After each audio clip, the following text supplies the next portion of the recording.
La cuestión viene cuando a todo este trabajo le damos el adjetivo de colaborativo, ¿no? Es decir, cuando ya diseñar no se convierte en un trabajo exclusivamente individual, sino que ahora de repente somos integrantes de un equipo de 3 personas, pues ya la cosa tiene otro matiz. Si esas personas que forman parte de nuestro equipo no están sentadas alrededor de una mesa, sino que están a varios kilómetros, le damos todavía otro componente más. Si esas personas pertenecen a otros países con otros idiomas, todavía más. Es decir, y todos trabajando en un equipo, tratando de diseñar un producto que tiene que tener unos estándares de calidad aceptables.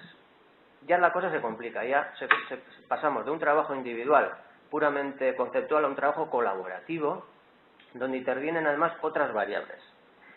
Esas variables que no sé lo que a las personas que nos estéis escuchando que os viene a la cabeza, son bastantes. Es decir, no es una cuestión sencilla lo de trabajar colaborativamente, todos con unos objetivos claros y aceptados por todos. Se me ocurren algunas preguntas, pensar un poco, no voy a responder a las preguntas, quiero que a la gente que nos estéis escuchando, a ver qué tipo de respuestas os vienen a la cabeza a las preguntas, ¿no? Es decir, por ejemplo, ¿cómo se diseña en equipo? ¿Cómo se diseña en equipo? ¿Cómo se convence o cómo se argumenta a la persona que tengo delante? ¿Cómo se le argumenta? ¿Qué tengo que hacer para convencerle de que avanzar en el diseño es venir por un determinado camino? ¿Cómo le convenzo? ¿Hay algún tipo de herramientas que yo tengo que conocer para tratar de que nos pongamos de acuerdo para avanzar en el diseño? Es importante el tema de, por lo menos bajo mi punto de vista, de cómo hacer, cómo convencer, cómo llegar a acuerdos en un equipo cuando además parte de sus integrantes están a muchos kilómetros de distancia. ¿Qué competencias como centro tenemos que trabajar en esos alumnos?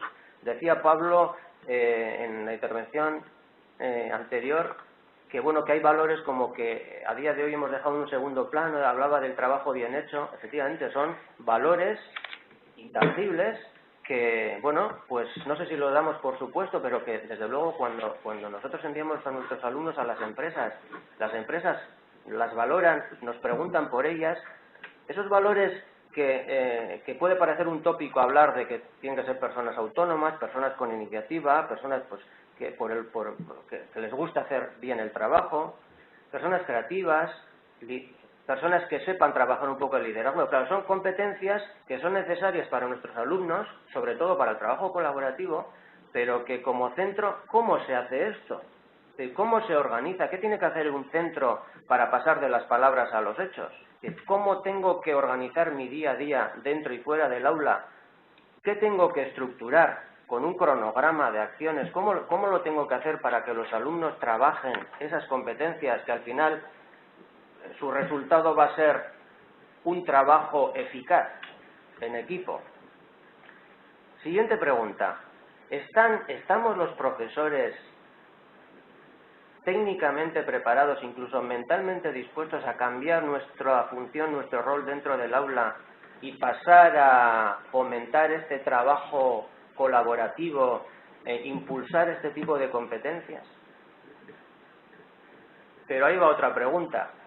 ¿Y los alumnos están preparados para pasar de estar sentados en un pupitre durante muchos años, recibiendo conocimientos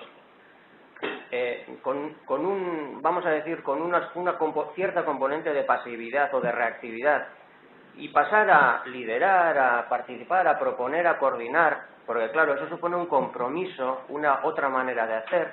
¿Están verdaderamente los alumnos preparados para trabajar de una manera colaborativa, de discutir, en fin, de sacrificar opiniones por el bien del equipo? Eso también hay que trabajar dentro del aula y me parece un tema muy, muy importante. Otra pregunta. ¿Tenemos los centros con la configuración, con la distribución en planta adecuada? Estoy hablando de algo tan mundano como mesas, sillas ¿Tenemos dispuestas las aulas para favorecer el trabajo colaborativo? Me viene a la cabeza ahora mismo un ejemplo que puede ser, no sé, creo que tiene algo que ver, me viene, en el sentido de que un centro de formación profesional, un centro de educación en general, que tiene 600, 700, 800 metros cuadrados, vamos a decir, de patio, la inercia te lleva a pintar 4 rayas, poner 2 porterías, y sin darte cuenta has hipotecado 800 metros cuadrados porque resulta que igual van a utilizarlo el 50% de los chicos y el 10% de las chicas. Claro, la inercia nos lleva a pintar las 4 rayas y poner las porterías, pero si queremos potenciar el trabajo colaborativo, el ocio, también como aspecto colaborativo social, no dejemos que las inercias nos lleven a actuar como veníamos actuando hasta ahora. Probablemente ese patio tenga otras opciones diferentes a las de pintar 4 rayas y poner 2 porterías. Eso mismo lo trasladamos al aula y si desde luego la metodología que, por supuesto, desde ETEL estamos tratando de fomentar, por ejemplo, a través de este tipo de proyectos, pero si es la del centro, efectivamente, igual hay que darle una vuelta a aspectos, como decía, tan mundanos como ese. Pero vuelvo atrás a la pregunta, ya la dejo, Realmente, ¿cómo podemos convencer al alumno, además de experiencias o de opiniones como los que podemos dar esta mesa y las que probablemente dé después la persona de TETAR y las que dé las propias personas que han participado en el proyecto, cómo podemos convencer al alumno de que el trabajo colaborativo es imprescindible para que se posicionen bien a la hora de insertarse laboralmente? Es decir, de que esos momentos de caos, de discusión, de qué es esto, para qué vale, pero a ti, profesor, para qué te pagan, esos momentos de caos que verdaderamente, ¿cómo le hago yo?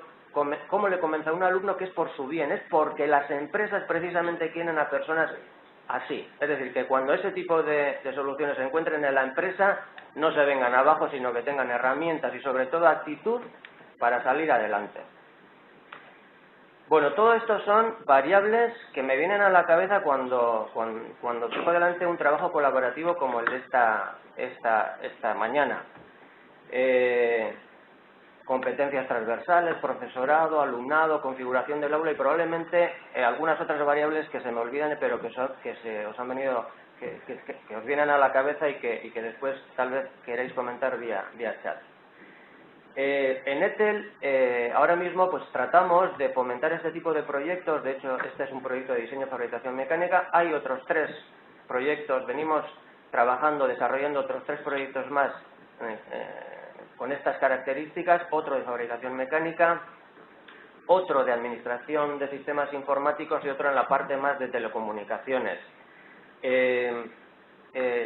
Estos proyectos evidentemente exigen tanto a los centros, evidentemente a los participantes, a los centros y a la propia asociación, exigen a tener personas coordinadoras, a coordinar todo esto, a tener objetivos claros y compartidos, a que los propios proyectos también sean amenos, sean interesantes. Bueno, otro aspecto también que sí que me parece importante, un poco enlazando con lo anterior, es probablemente el responsable, la persona de TETAR también pueda comentarnos algo al respecto.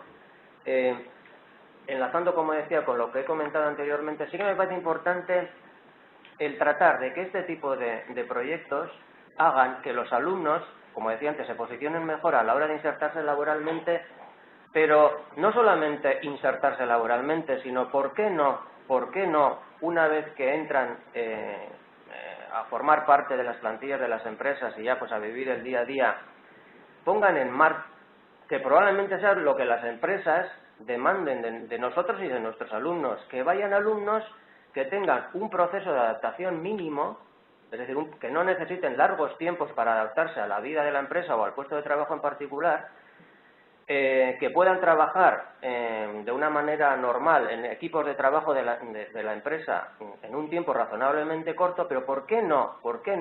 Ese es un poco también el reto, ¿no? De en un tiempo razonable, como decía, tratar de liderar este tipo de equipos dentro de la empresa. Hombre, es un reto para los centros, ¿no? Desarrollar esas competencias que comentaba también Pablo anteriormente, ¿no? Desarrollar, organizar nuestro proceso de aprendizaje de tal manera que primen este tipo de metodologías y de desarrollo de competencias. Y bueno, pues ahí está, ¿no? De aquí a un tiempo preguntar a las empresas a ver cómo ha sido esa incursión, digamos, de nuestros alumnos en ellas y a ver si se han adaptado más o menos rápidamente y cuáles son los gaps que presentan, ¿no? Y termino, ¿no? Como ETEL, pues ahora mismo tenemos, vamos a decir, dos vías, ¿no? Dos vías de progreso dentro de este impulso a este tipo de proyectos colaborativos. Uno es, vamos a decir, aumentar hacia otro tipo de familias profesionales, no solamente en la familia informática o en la familia de fabricación mecánica, sino pues tal vez ampliar a otro tipo de familias profesionales o integrar dentro de los proyectos más centros de formación profesional del Estado y, por qué no, centros de formación profesional europeos, de tal manera que todavía la riqueza que podamos obtener, aun siendo pues un reto, sea mayor que la que venimos obteniendo hasta ahora en los proyectos que estamos desarrollando. Eskerrik asko. Eskerrik asko, zuri, Julen. Bien, a continuación doy la palabra a José Juan Gabilondo, director técnico de Etxetar. Kaixo egun denoi, bueno, como ya ha comentado Jesús, soy director técnico de Etxetar y voy a tratar de ser lo más breve posible, pero de lanzar, sobre todo a los alumnos y al profesorado, mensajes claros desde el punto de vista de la empresa Etxetar y en la actividad que nosotros realizamos. En primer lugar, me gustaría agradecer a los organizadores el habernos invitado a formar parte de este proyecto y también felicitarles porque pienso que es un proyecto que les ha llevado, que han trabajado duro y considero que es muy interesante, sobre todo, en principio, os van a obligar a los alumnos a trabajar en equipo. Eso significa que no siempre puedo hacer lo que yo quiero, sino que tengo que escuchar a los demás, tengo que saber defender mis ideas y es entrar en otra dinámica que después os vais a tener que encontrar en la vida profesional. De alguna manera, el haber ligado el diseño con la fabricación va a hacer que empecéis a vivir ciertas relaciones internas de las empresas cliente-proveedor, es decir, los que vais a fabricar sois de alguna manera clientes de los que vais a diseñar. Vais a recibir unos planos que os van a dar para poder fabricar. Vais a valorar esos planos, si son suficientes para fabricar, si no, cómo de fáciles son de entender, etcétera, etcétera. Y son relaciones que normalmente es difícil de que os empecéis a enfrentar a ellas en un modelo clásico pedagógico, digamos. Un punto adicional es que, bueno, no en gran medida, pero bueno, vais a, en cierta manera vais a tener un acercamiento a la empresa. Y como último punto, y para mí el menos importante, es que vais a vislumbrar qué posibilidades dan las nuevas tecnologías en cuanto a comunicación, etc. Luego más adelante entraré un poco más en detalle en este punto que creo que es importante, el tema de por qué considero yo que el tema de la adquisición de las nuevas tecnologías no le doy tanta importancia como a otras cosas.